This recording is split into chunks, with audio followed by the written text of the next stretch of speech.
నిజామాబాద్ జిల్లా ముక్లూరు మండలం వడ్డేపల్లి గ్రామంలో కాంగ్రెస్ బలపరిచిన అభ్యర్థి ప్రవీణ్ కుమార్ పలు కాలనీలలో ప్రచారం కొనసాగించారు. ప్రవీణ్ కుమార్ ప్రచారానికి పెద్ద ఎత్తున మహిళలు తరలివచ్చారు. గ్రామంలో ప్రజలు కాంగ్రెస్ పార్టీ వైపే ఉన్నారని, సీఎం రేవంత్ రెడ్డి నాయకత్వాన్ని తెలంగాణలోని అన్ని గ్రామాలు అభివృద్ధి బాటలో కొనసాగుతున్నాయని ప్రవీణ్ కుమార్ పేర్కొన్నారు. గెలిచిన వెంటనే ప్రజాపాలన కార్యక్రమం ద్వారా వడ్డేపల్లి గ్రామంలో ఫిర్యాదులు తీసుకొని తక్షణమే ప్రజా సమస్యలపై పోరాడతానని ఆయన అన్నారు. సర్పంచ్గా తనతో పాటు వార్డు మెంబర్లను కూడా భారీ మెజారిటీతో గెలిపించాలని ప్రవీణ్ కుమార్ ప్రజలను కోరారు. గ్రామస్తులంతా ముక్కుముడిగా కాంగ్రెస్ బలపరిచిన అభ్యర్థి ప్రవీణ్ కుమార్ ను భారీ మెజారిటీతో గెలిపించాలని హామీ ఇచ్చారు.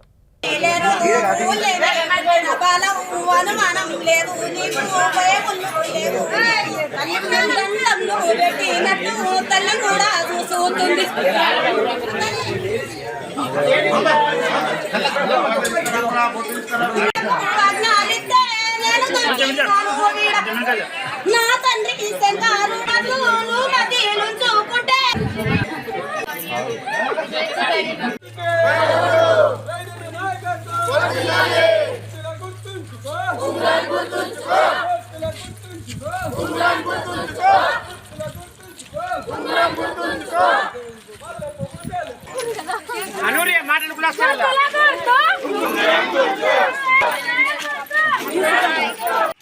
సర్పంచ్ అభ్యర్థిగా పోటీ చేస్తున్నాను.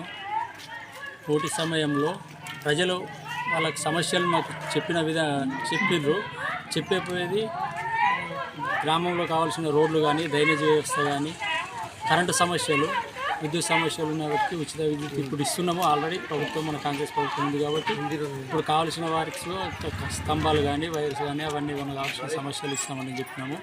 అలాగే ఉపాధి హామీ కార్డ్స్, జాబ్ కార్డ్స్ ఇప్పించి ఆల్రెడీ ఉన్న వాళ్ళకి 3 లక్షల ప్రమాద బీమా ఆరోగ్య కార్డు ద్వారా వాళ్ళకు ఆరోగ్యం ఆసుపత్రిలో వాళ్ళకి ట్రీట్మెంట్ ఇవ్వడం జరుగుతుంది. అలాంటి సమస్యలన్నిటికీ ప్రజలకు తెలిసే విధంగా చేసి వాళ్ళని ప్రోత్సహించి ఇచ్చేస్తాము.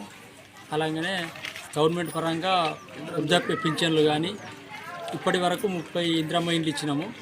అందులో ఆల్రెడీ ఒక 20 వరకు స్టార్ట్ అయిపోయినాయి, ఇంకో 10 ఉన్నాయి. మళ్ళీ రెండో విడతల లేని వారందరూ ఇండ్లు కావాలని కోరిర్రు. వాళ్ళకు ఇండ్లు ఇవ్వడానికి నేను సాయం చేస్తాను.